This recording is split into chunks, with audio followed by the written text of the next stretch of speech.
Welcome to Luca is a Billionaire, where the only thing I invest in is your answers. In this video, I will explain how to play Call of Cthulhu. This iconic instrumental track by Metallica is played in standard E-A-D-G-B-E tuning, so no need for alternate tunings. The song's primary key is D minor, which contributes to its dark and atmospheric feel. You'll want to practice this at a tempo of around 139 beats per minute for the studio version. The song opens with haunting clean arpeggios, often based around a D minor chord shape. Focus on precise picking and letting each note ring out to capture the atmospheric intro. As the song progresses, you'll shift to heavy power chords, primarily on the low E and A strings.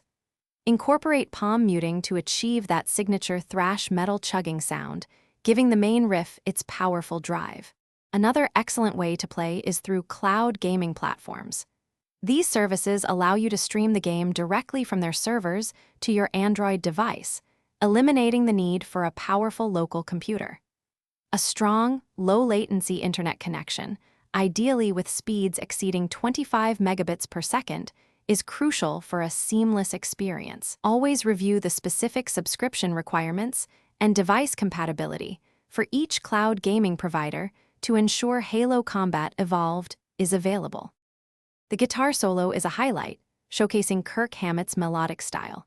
It incorporates techniques like expressive vibrato, smooth legato phrases, and distinctive pinched harmonics for an eerie touch.